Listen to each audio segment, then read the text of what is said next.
नमस्कार। मुद्दा तो है, मैं आपका स्वागत है। मैं हूं आपके साथ ब्रजेश चौक से। आज मुद्दा है ब्यूरोक्रेट्स, लेकिन बात करेंगे उनकी बेलगामी पर। सरकार के महत्वपूर्ण अंगों में शामिल ब्यूरोक्रेट्स लगातार बेलगाम होते जा रहे हैं। सिविल सेवा आचरण नियम का बार बार उल्लंघन कर रहे हैं।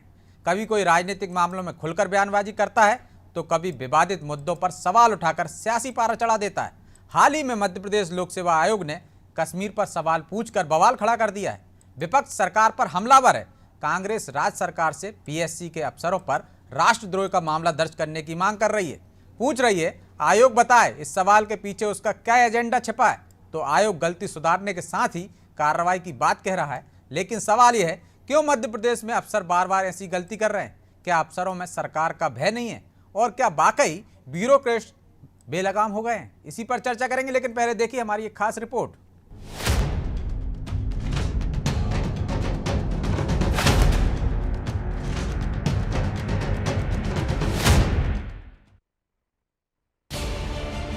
मध्य प्रदेश में इन दिनों बेलगाम अधिकारियों का बोलबाला है। फिर चाहे वो कश्मीर फाइल्स को लेकर बयानबाजी हो या फिर पाकिस्तान जैसे ज्वलंत मुद्दे। हाल ही में एमपीपीएससी की प्रीलिम्स परीक्षा में पूछे गए सवाल पर विवाद शुरू हो गया है। इस सवाल में पूछा गया था, क्या भारत को कश्मीर पाकिस्तान को दे देने का निर्णय ले लेना चाहिए? गृह मंत्री नरोत्तम मिश्रा ने भी इस सवाल को आपत्तिजनक बताया है। दो प्रश्न पत्र बनाने वाले थे, दो मध्य प्रदेश के, एक महाराष्ट्र के हैं। पीएससी ने दोनों को डीवार कर दिया है। प्रश्न आपत्तिजनक है और दोनों को पीएससी सरकार को, उच्च शिक्षा विभाग को कार्रवाई के लिए लिख रहे हैं। पूरे देश के अंदर इसकी सूचना दे दी गई है कि ये डीवार हो गए हैं, इनसे कोई ये काम न ले। अधिकारियों के इस बेलगाम रवैये पर सवाल तो उठते ही रहे हैं। इससे पहले नियाज खान ने द कश्मीर फाइल्स को लेकर विवादित ट्वीट किया था, जिसमें उन्होंने फिल्म्स के निर्देशकों को देश भर में मारे गए मुसलमानों पर भी फिल्म बनाने की बात कही थी। उनके इस ट्वीट के बाद काफी विवाद हुआ, जिसके बाद गृह मंत्री नरोत्तम मिश्रा ने कहा था कि आईएएस अधिकारी नियाज खान अधिकारियों के लिए तय लक्ष्मण रेखा को लांघ रहे हैं। लेकिन बात की जाए एक्शन की तो कार्रवाई के नाम पर कुछ भी नहीं हुआ, बस नोटिस देकर खाना पूर्ति कर ली गई।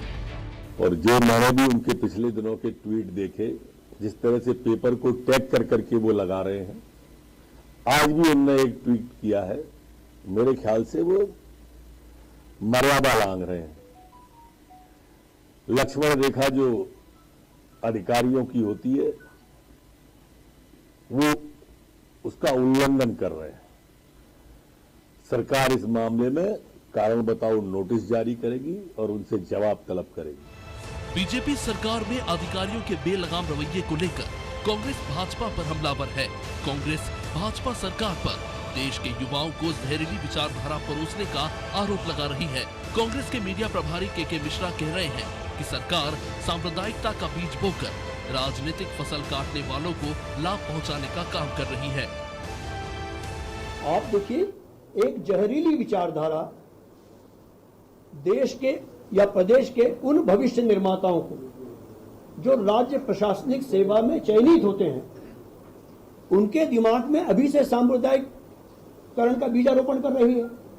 वो नौकरी पर आने के बाद क्या करेंगे? और ये पूरा भगवा ब्रिगेड का काम है।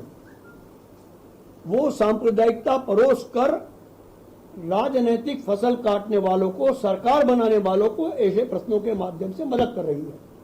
और उससे भी इतर यह मामला हमारी अस्मिता, हमारे स्वाभिमान, हमारी शहीदी, हमारे बलिदान के कश्मीर से जुड़ा हुआ है और राष्ट्रद्रोह से जुड़ा हुआ है। वहां क्विक एक्शन होनी चाहिए जो दिखाई देने वाली है। बहरहाल इन अधिकारियों के इस रवैये से परे सिविल सर्विस में कुछ नियम कायदे भी हैं। अधिकारियों की सीमाएं आचरण संहिता से बंधी है। बावजूद इसके सारे नियम कानूनों को ताक पर रखकर अधिकारी बेलगाम होते नजर आ रहे हैं और राजनीतिक मामलों में भी विवादित बयानबाजी से पीछे नहीं हट रहे।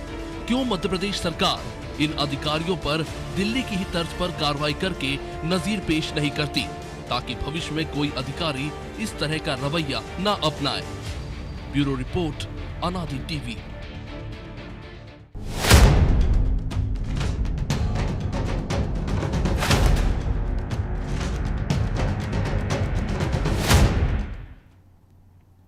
तो बेलगाम ब्यूरोक्रेट्स पर चर्चा के लिए हमारे साथ मौजूद हैं रिटायर्ड आईपीएस अफसर डॉक्टर जी.के. पाठक, कांग्रेस नेता शिवराज चंद्रोल और भाजपा नेता चेतन सिंह। तीनों मेहमानों का बहुत बहुत स्वागत है। पाठक साहब, शुरुआत आपसे ही करेंगे। कोई कश्मीर को लेकर ट्वीट कर देता है तो कोई कश्मीर से संबंधित सवाल पूछकर सियासी पारा चढ़ा देता है। क्या ब्यूरोक्रेट्स बेलगाम हो गए हैं और जो सिविल सेवा रूल्स की जो एक बेड़ियां थी वो कहीं ना कहीं टूट गई हैं, अब कारगर साबित नहीं हो रही हैं, ऐसा लगता है क्या आपको? जी नमस्कार। देखिए, ऐसा है कि दोनों अलग अलग मुद्दे हैं। एक तो यह है कि जैसे कोई प्रशासनिक अधिकारी अगर कोई ऐसी टिप्पणी करता है जो उसको संचालित करती है सिविल सर्विसेज कंडक्ट रूल, तो ये तो प्योरली जो सिस्टम को चलाने वालों हैं उनको तय करना पड़ता है कि अगर कंडक्ट रूल के खिलाफ कोई चीज है तो क्या उसको उस पर कार्रवाई होनी चाहिए या नहीं होनी चाहिए, वो किस लिमिट तक है, ये बिल्कुल सिविल सर्विस कंडक्ट रूल्स में अखिल भारतीय सेवाओं के भी स्टेट्स के भी क्लियर है। तो उसमें ये तो जो शासन चलाने वाले लोग हैं उनको ये देखना चाहिए कि किस अंत तक गलत है, क्या उस पर कार्रवाई करनी चाहिए। तो करना लेकिन ये प्रवृत्ति बढ़ क्यों रही है पाठक जी? ये तो जिम्मेदारी सरकार की है कि सिविल सेवा आचरण नियम का यदि कोई उल्लंघन करता है तो कार्रवाई होनी चाहिए, कार्रवाई की भी जानी चाहिए। हमने दिल्ली में उदाहरण देखा है। लेकिन ये प्रवृत्ति बढ़ क्यों रही है? क्या चर्चाओं में बने रहना चाहते हैं अफसर, या किसी विचारधारा को फॉलो करने लगे हैं, उनको बढ़ावा देने के लिए या उनकी मदद करने के लिए, जिस तरह से कांग्रेस आरोप लगा रही है? ऐसा आपको दिखता है?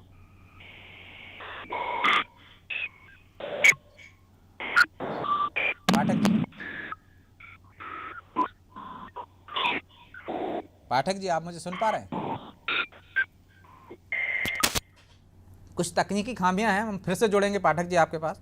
चेतन जी, पाठक जी ने एक इशारा किया है, जिम्मेदारी सरकार की है, यदि कोई ऐसा बेलगाम होता है तो लगाम उस पर कस देना चाहिए। तत्कालीन मुख्यमंत्री थे गोविंद नारायण सिंह जी, उन्होंने कहा था कि ब्यूरोक्रेट शेर होते हैं और राजनेताओं को शेर की सवारी करना आनी चाहिए। तो क्या शेर की सवारी नहीं कर पा रहे हैं? क्या वजह है कि लगातार मध्य प्रदेश में इस तरह के हम हालात देख रहे हैं, बयानबाजी देख रहे हैं? एक नियाज खान ने ट्वीट किया था, गृह मंत्री को आप सुन रहे थे, उन्होंने कहा था कि ये लक्ष्मण रेखा लांघ रहे, लेकिन कार्रवाई नहीं हुई। लक्ष्मण रेखा लांघने वालों को तो हमने देखा है, सीता जी ने लांघी थी तो अपहरण हो गया था, दिल्ली में किसी ने लांघी तो देखिए कहाँ से कहाँ पहुँचा दिया उन्होंने, तबादला इतनी दूर कर दिया। आपने सिर्फ नोटिस दिया और बस। देखिए चौकसी जी, माननीय बाबूलाल गौर साहब जब हमारे मुख्यमंत्री थे तब उन्होंने भी कहा था कि अधिकारियों पर घुड़सवारी करना हमको आना चाहिए, तभी ये अधिकारी टिक सकते हैं। यदा कदा कई लोग इस तरह की बातें करते हैं और अभी इस सारे प्रकरण में जिस प्रकार से माननीय गृह मंत्री जी का वर्जन आपने भी सुना, मैंने भी सुना। बिल्कुल, मुझे लगता है कि वो दिन दूर नहीं जब इनको उसी तरह से जैसे घोड़े को हाँका जाता है उसी तरह से हाँकने की जरूरत पड़ेगी, क्योंकि सरकार के खिलाफ, संविधान के खिलाफ अगर कोई भी अधिकारी इस प्रकार की बात करता है तो निश्चित रूप से उस पर कठोर एक्शन होना चाहिए। माननीय मुख्यमंत्री शिवराज सिंह चौहान जी सरल हृदय हैं, लेकिन सरलता का तात्पर्य ये नहीं है कि हमारी कमजोरी है। सरलता माननीय मुख्यमंत्री जी का सौंदर्य है। तो शक्ति भी अगर जब देखना है तो यदा कदा जब वो नाराज होते हैं ना, तो लेकिन के मिश्रा को भी आपने सुना होगा चेतन जी, अभी वो कह रहे थे जहरीली विचारधारा है, सांप्रदायिकता अभी से घोल देना चाह रहे हैं युवाओं में आप, और भगवा ब्रिगेड का एजेंडा है, वो आप पर ही आरोप लगा रहे हैं, इसलिए शायद कार्रवाई नहीं हो रही। देखिए, मैं उस पर भी आ रहा हूँ। सबसे जो कांग्रेस जिन विचारों के साथ काम करती है वो दिग्भ्रमित है। वो जिन बातों को के मिश्रा साहब करना चाह रहे हैं वो हमारा एजेंडा है ही नहीं। अगर हमारा एजेंडा में अगर इस तरह का कोई प्रश्न बनाएगा तो उससे भारतीय जनता पार्टी को फायदा क्या है, बताइए ना। हमारा जो हिंदुत्व उसको फायदा क्या है? ये तो हमारे लिए शर्म की बात है, नुकसान है हमारे, अगर उस दृष्टि से देखा जाए तो। हमारी सरकार है, हमारी सरकार में होने के बाद किसी अधिकारी की इतनी हिम्मत किस तरह का प्रश्न बना दे। लेकिन ये हमारी विचारधारा का मामला नहीं, ये देश का मामला है, देश के संविधान का मामला है, वो देश की अस्मिता से जुड़ा हुआ मामला है। और निश्चित रूप से आप देखेंगे कि बहुत जल्द इस तरह का जिन लोगों ने प्रश्न सेट किया था इसका उत्तर सरकार की तरफ से आएगा। तो तो बहुत तगड़ा उत्तर इसका आने वाला है। ये भी मैं आपके चैनल के माध्यम से बताना चाहूंगा। जहां तक कांग्रेस और कांग्रेस की मानसिकता का सवाल है, तो आतंकवादी अलगाववादियों का समर्थन करने वाले कम से कम हमसे इस तरह की बातों की उम्मीद न करें तो बहुत अच्छा होगा। ईडी से लेकर सीढ़ी दिल्ली की सड़कों पर घूम रहे हैं और किस तरह से चाल चरित्र चेहरा तार तार हुआ जा रहा है।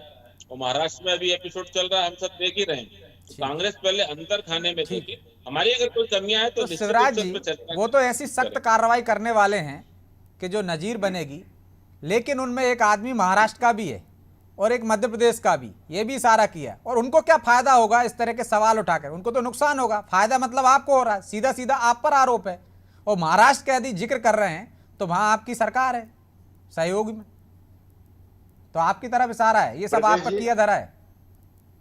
ब्रजेश जी, बहुत मशहूर दो लाइन है कि बर्बाद गुलिस्ता करने को सिर्फ एक ही उल्लू काफी था, और शाख पे उल्लू बैठे हैं, अंजाम गुलिस्ता क्या होगा। चेतन जी ने जो बात कही, मैं उस बात को शुरू से लेके आता हूँ। मध्य प्रदेश में एमपीपीएससी का अध्यक्ष कौन है? कौन है चेतन जी? आप जानते होंगे बहुत अच्छे से, भास्कर चौबे जी। भास्कर चौबे जी की पृष्ठभूमि क्या है? आरएसएस के विद्या भारती से निकले हुए हैं। इनकी विचारधारा क्या है? आरएसएस की विचारधारा है। दूसरी बात, तकनीकी बात मैं आपसे करना चाहता हूं कि जब भी एमपीपीएससी का पेपर बनता है, उसकी एक गाइडलाइन होती है, एक दिशा निर्देश होता है कि उस दिशा निर्देश के अनुसार ही प्रश्न किए जाएंगे।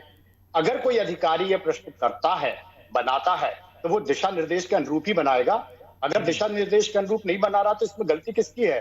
क्या आप भास्कर चौबे एमपीपीएससी के जो अध्यक्ष हैं उनका इस्तीफा लेंगे? पहला प्रश्न मेरा। दूसरी बात, मैं आ रहा हूं यहां पे, जो ब्यूरोक्रेसी की बात आप कर रहे थे ब्रजेश जी, आपको पता होगा कि 15 महीने की जब कांग्रेस की सरकार थी, हमने शुद्ध का युद्ध शुरू किया था। अधिकारियों के ऊपर एक शिकंजा था सरकार का, और सरकार का शिकंजा होना चाहिए जैसा पहले आपने एक नजीर बताई है। लेकिन मध्य प्रदेश में क्या हो रहा है? ब्यूरोक्रेसी बेलगाम हो गई है। उमा जी कहती हैं कि हम इनसे चप्पल उठवाएंगे, बीडी शर्मा कहते हैं कि हम इनको बांध देंगे, शिवराज सिंह चौहान जी कहते हैं कि मैं उल्टा लटका दूंगा। लेकिन एक भी आप मुझे ऐसा उदाहरण बता दीजिए, अभी शिवराज सिंह जी की खुद की विधानसभा में एनजीटी की रोक के बाद भी अवैध रेत का उत्खनन जारी है। ब्यूरोक्रेसी बेलगाम है। क्या कर रहे हैं आप? कोई कार्रवाई नहीं हो रही है। अगर प्रश्न पेपर अगर लीक हुआ है, सार्वजनिक है, तो जांच आप सार्वजनिक क्यों नहीं करते हैं? क्योंकि यह देश का मामला है। लेकिन शिवराज जी, मैं अपनी बात पूरी कर लूं। लेकिन शिवराज जी, आपने कहा ना शुद्ध के लिए युद्ध चलाया था। उसी 15 माह में आपके कई कैबिनेट मंत्रियों ने सवाल किए थे कि साहब हमारी सुनते नहीं है अफसर, तो बेलगाम तो वहां भी थे। बिल्कुल नहीं। अफसरों के ऊपर कार्रवाई करने का काम सरकार का है, सरकार का काम है। जहां तक इन्होंने बात की, अभी अफसर बेलगाम हैं। मध्य प्रदेश में अफसरों का जो कार्यप्रणाली है, वो कार्यप्रणाली अभी भारतीय जनता पार्टी में आप देखिए ना, कितने मंत्री परेशान हैं कि अधिकारी उनके सुनते नहीं है, साहब मेरा कैबिनेट सचिव बदल दो। जो बात कर रहे थे अलगाववाद की, मैं पूछना चाहता हूं चेतन जी से कि अलगाववाद की जो बात कर रहे हैं, जिस पार्टी ने अपने कार्यालय पर, आरएसएस ने अपने कार्यालय पे जो राष्ट्र का झंडा नहीं लगाया, वो विचारधारा यहां काम कर रही है इस मध्य प्रदेश में। और मैं पूछना चाहता हूं कि जिन अधिकारियों ने ये पेपर बनाया है, क्या ये राष्ट्रद्रोह का मामला नहीं है? क्या उनके घर के ऊपर बुलडोजर नहीं चलना चाहिए? बिल्कुल चलना चाहिए।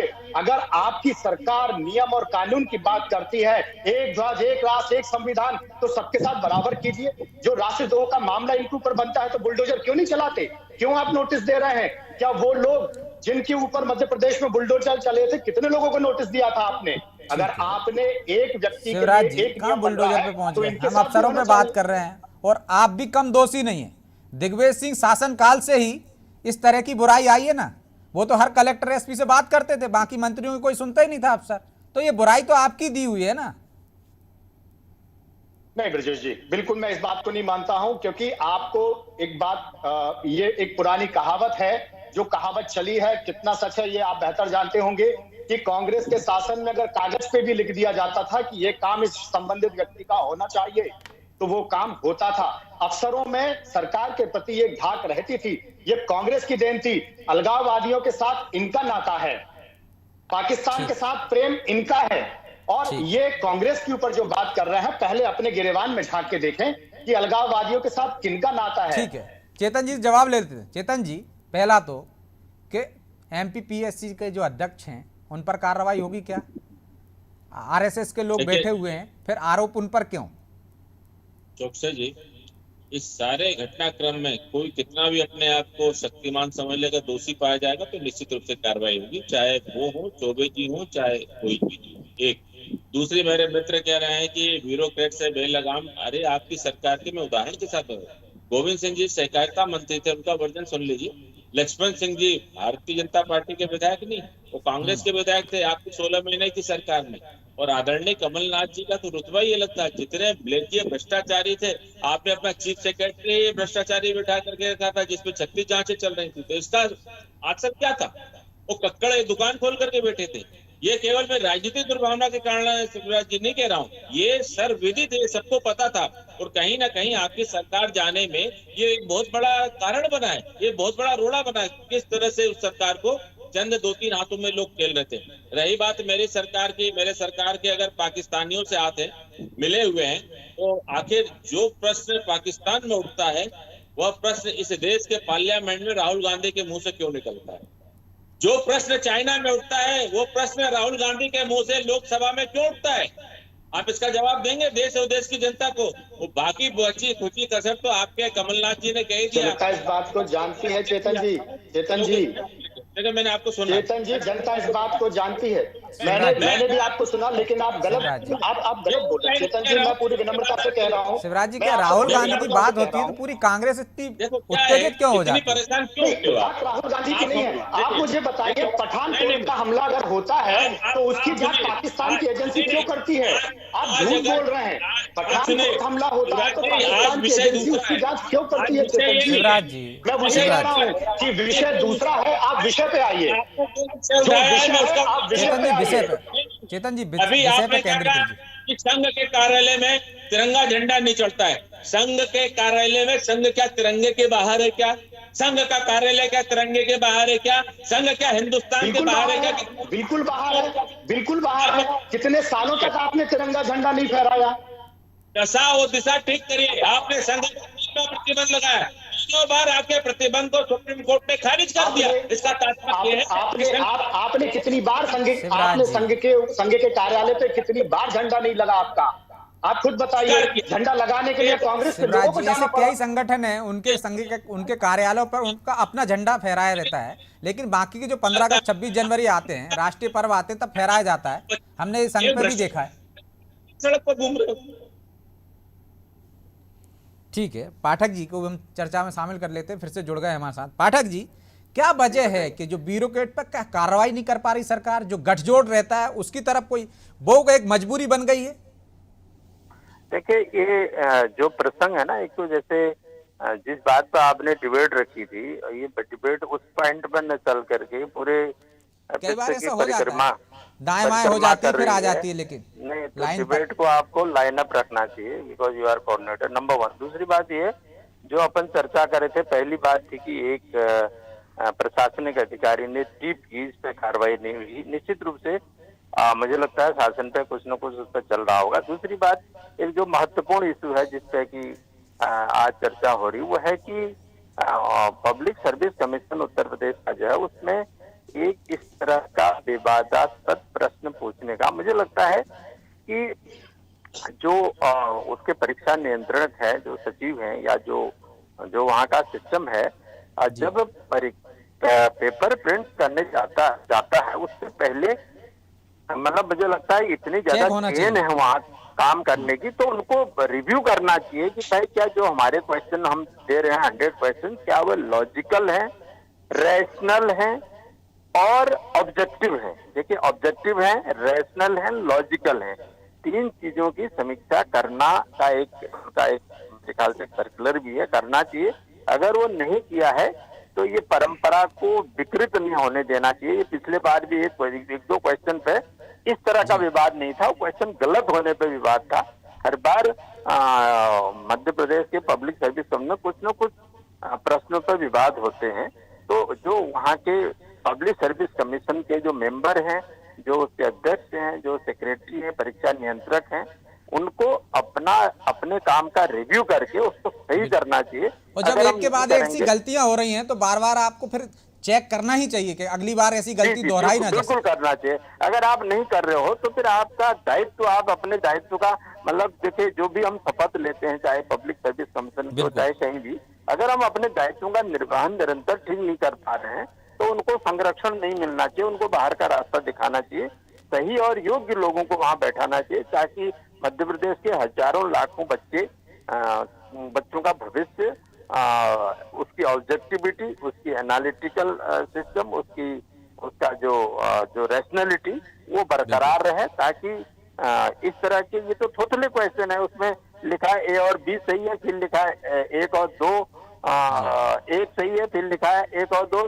दोनों गलत है, वो जो क्वेश्चन का आंसर दिया है। मतलब इस तरह के प्रश्नों को मतलब और भी कई बार ऐसे गलत क्वेश्चन आ गए हैं तो उनको नहीं रखना चाहिए। बड़ी संस्था है, छोटी मोटी संस्थाओं में ऐसी गलतियां हो सकती हैं, इसको जरूर रिव्यू करना चाहिए, इस पर ध्यान देना चाहिए, इसमें विचार नहीं किया गया तो आगे ये स्थिति अच्छी नहीं मानी जाएगी। बाकी पॉलिटिकल तो आरोप प्रत्यारोप लगते रहते हैं, लेकिन चेतन जी, जो सिस्टम काम दायित्व करता का है- निर्वहन सही से नहीं कर पा रहे हैं उनको बाहर का रास्ता पहली फुर्सत में दिखा देना चाहिए। इतना इंतजार क्यों? जब निश्चित पहले रूप गलती से- हो चुकी थी, दोबारा गलती हो रही है, क्यों हो रही है? मतलब आप रिव्यू नहीं कर रहे हो, आप चेक नहीं कर रहे हो। चौकसे जी, आपकी बात से पार्टी सहमत है और निश्चित रूप से इस प्रकार का जिन्होंने कार्य किया है वे दंड के सहभागी हैं और बिना दंड के वो बचेंगे भी नहीं, ये भी मैं आपको बताना चाहूंगा। माननीय गृह मंत्री जी का जब बहुत स्पष्ट वर्जन है, उसके बाद मेरे को कुछ कहने के लिए सफाई में कुछ नहीं है। अब जो गलती है वो हो चुकी है, अब जिन लोगों ने गलती की है सरकार उस पर सख्त एक्शन ले, इसका थोड़ा आप इंतजार करिए। थोड़ा इंतजार तो कीजिए, लेकिन हम देखते हैं कई बार कि बस धीरे से मामला ठंडा होता है, फिर कार्रवाई नहीं होती। न्याज खान का मामला देख लीजिए आप, एक बार ऐसे कोई कार्रवाई कर क्यों नहीं देते, सख्त कार्रवाई। जैसे दिल्ली का मामला पूरे देश में चर्चित हुआ कि आप स्टेडियम पे डॉग को घुमा रहे हैं, तो देखिए किस तरह से तबादले कर दिए इतनी दूर दूर। ब्रजेश जी, आप भरोसा रखिए, सरकार इस मामले में सख्त एक्शन लेगी। और मैं आप सभी निवेदन करना चाहूंगा कि लोकतंत्र के चौथे खंभे आप लोग हैं, कहीं अगर हमारे से चूक हो तो उस चूक को ठीक कराने का काम आप लोग भी थोड़ा सा धैर्य के साथ करते रहिए। चलिए, उम्मीद तो यही कर सकते हैं कि सरकार सख्त कार्रवाई करेगी ताकि भविष्य में इस तरह की गलती ना दोहराई जा सके। बहरहाल समय इजाज़त नहीं देता, इसलिए चर्चा को यहीं विराम देंगे। आप तीनों मेहमानों का बहुत बहुत धन्यवाद चर्चा में शामिल होने के लिए। तो सरकार एक्शन में है, लेकिन उसके परिणाम अभी आना बाकी है। पहले भी इस तरह की बयानबाजी हुई है, लेकिन मध्य प्रदेश में जिस तरह से मुख्यमंत्री शिवराज सिंह चौहान पहले भी संकेत दे चुके हैं कि उल्टा टांग देंगे, लेकिन टांगने की बारी अब आ गई है। शायद इसकी शुरुआत MPPSC से ही हो जाए, जहां पे इस तरह के प्रश्न पूछे गए हैं जिस पर सियासी बवाल मचा हुआ है। और ये किस तरह की मानसिकता अधिकारियों में आने लगी है कि वो जो सिविल सेवा आचरण नियम की तरह बंधे होते थे उनको तोड़ने लगे, उन बेड़ियों का मानने को ही तैयार नहीं है। एक के बाद एक इस तरह के मामले सामने आ रहे हैं। क्या अफसरों में भी नेताओं की तरह के सुर्खियां बटोरने की एक इच्छा शक्ति हो गई है, इस तरह की प्रवृत्ति बन गई है? इसको रोकने की जरूरत है। मुद्दा तो है। मैं फिलहाल इतना ही, मुझे दीजिए इजाजत और आप देखते रहिए अनादि टीवी। नमस्कार।